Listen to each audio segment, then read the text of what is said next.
Cette vidéo a pour objectif de présenter le modèle actuariel de détermination de la valeur de négociation d'une action à un instant T ou du taux de rendement exigé par l'investisseur en action. Supposons que nous nous situions en année 0, date d'achat de l'action. À cette date, le cours de l'action est supposé égal à C0. Cette action va produire des dividendes versés en année 1 à N. En année N, l'investisseur en action recevra le produit de sa revente, supposé égal au cours de l'action en année N, c'est-à-dire Cn.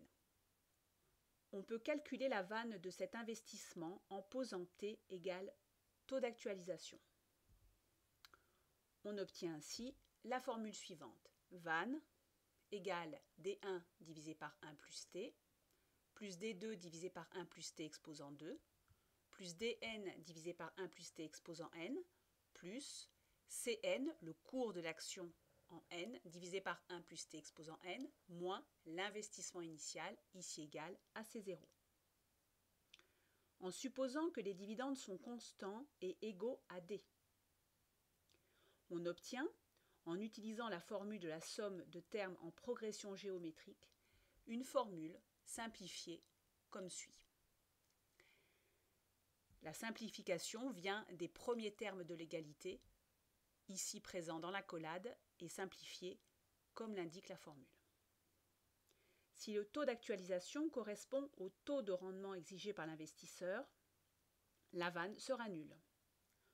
On pourra donc écrire l'égalité suivante. Si nous passons C0 de l'autre côté de l'égalité, on pourra écrire la deuxième équation, c'est-à-dire C0, cours de l'action en 0, valeur de négociation, est égal à D multiplié par 1 moins 1 plus T exposant moins N sur T, plus le cours de l'action en période N, valeur de revente, Cn divisé par 1 plus T exposant N.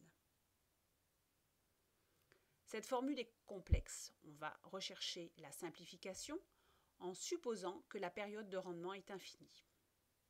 De cette manière, en reprenant l'égalité, on pourra, si n tend vers l'infini, considérer que 1 plus t exposant moins n va tendre vers 0. Cette partie de l'équation va disparaître. De la même manière, Cn divisé par 1 plus t exposant n va tendre vers 0 dans la mesure où le dénominateur va tendre vers l'infini. Cette deuxième partie de l'équation va disparaître. On obtiendra donc l'égalité simple suivante. C0, cours de l'action en 0, valeur de négociation, égale D, dividende constant, divisé par T, taux de rendement exigé par l'investisseur, ou, si nous recherchons T, le taux de rendement exigé par l'investisseur, on pourra dire qu'il est égal à D, dividende constant, divisé par valeur de négociation en année 0.